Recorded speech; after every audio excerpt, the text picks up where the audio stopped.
নমস্কার বন্ধুরা, দীপার রান্নাঘরে সকলকে স্বাগত জানাই।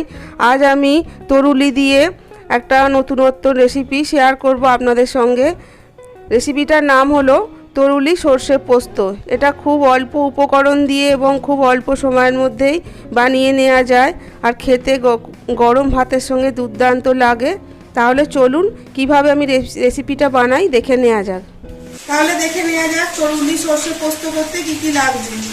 তরুলি বা কুঁদুলি অনেকে এটাকে বলে, আমরা এখানে তরুলি বলি। তরুলিগুলোকে আমি এইভাবে লম্বালম্বি করে সরু সরু করে কেটে নিয়েছি। আর লাগছে আলুও দুটো আমি মিডিয়াম সাইজ লম্বালম্বি করে কেটে নিয়েছি। একটা বড় সাইজ পেঁয়াজ কুচিয়ে নিয়েছি, আর একটা টমেটোকে 4 পিস করে নিয়েছি। লাগছে লঙ্কা গুঁড়ো, হলুদ গুঁড়ো, আর এখানে লাগছে ফোড়নের জন্য 5 ফোড়ন, 2টো শুকনো লঙ্কা, আর স্বাদ অনুযায়ী লবণ।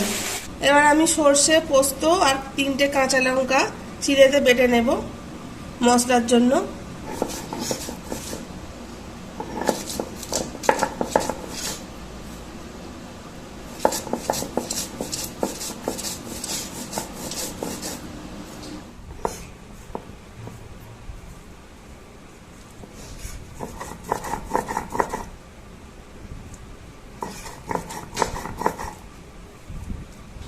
সর্ষে পোস্ত আর কাঁচা লঙ্কা আমি শিলে বেটে নিয়েছি।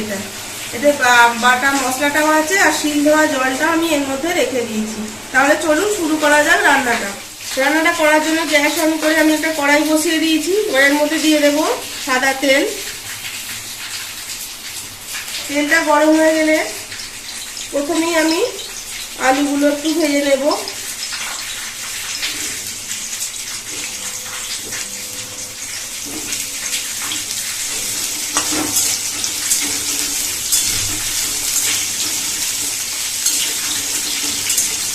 আলুটা ভাজার সময় আমি 1 চিমটে এর মধ্যে হলুদ দিয়ে দেব,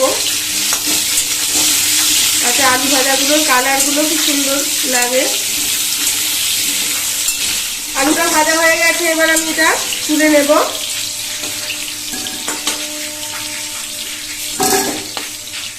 এই তেলের মধ্যে আমি তরুলিগুলো ভেজে নেব।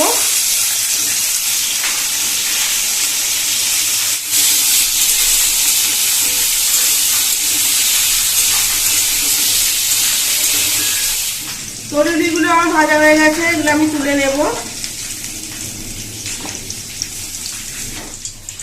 ওই তেলের মধ্যে দিয়ে দেব 2টো শুকনো লঙ্কা ফাটিয়ে, 5 ফোড়নটা দিয়ে দেব।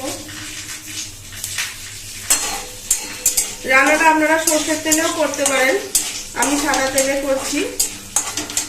ফোড়নটা একটু 2-1 সেকেন্ডের মতো ভাজা হয়ে গেলে এবার এর মধ্যে আমি দিয়ে দেব কুচিয়ে রাখা পেঁয়াজগুলো।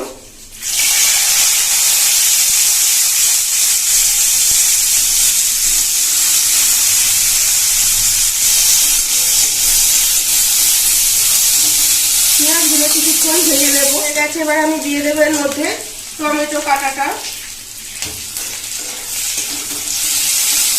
টমেটোটা একটু পেঁয়াজের সঙ্গে ভেজে নেব। টমেটোটা ভাজা হয়ে গেছে পেঁয়াজের সঙ্গে, এবার আমি এর মধ্যে ভেজে রাখা সব সবজিগুলো দিয়ে দেব। দিয়ে সব কিছুর সঙ্গে পেঁয়াজ টমেটো মিশিয়ে নেব। এবার গ্যাসটা 0 করে দিয়ে এর মধ্যে দিয়ে দেব লঙ্কার গুঁড়ো, হলুদ গুঁড়ো, দিয়ে দেব পরিমাণ মতো লবণ, দিয়ে সব কিছু ভালো করে মিশিয়ে নেব। এবার আমি এর মধ্যে দিয়ে দেব জল।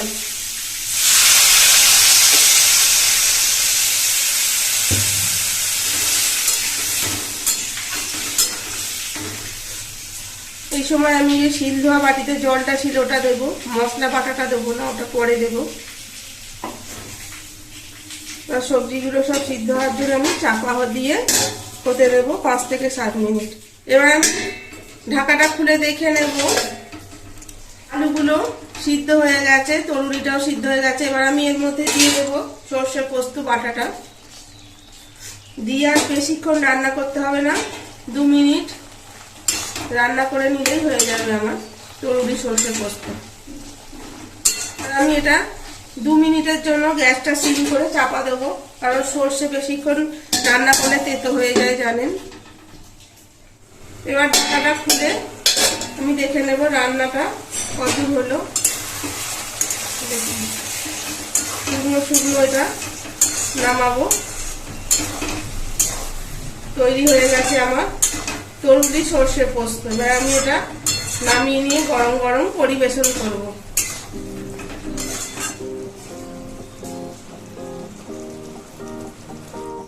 তাহলে বন্ধুরা, রেসিপিটা ভালো লেগে থাকলে ভিডিওটিকে অবশ্যই একটা লাইক করবেন আর সবার সাথে শেয়ার করবেন।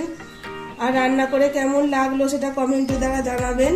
আর আমার চ্যানেলের এরকমই নিত্য নতুন রেসিপি পাওয়ার জন্য চ্যানেলটিকে সাবস্ক্রাইব করে রাখবেন। ধন্যবাদ।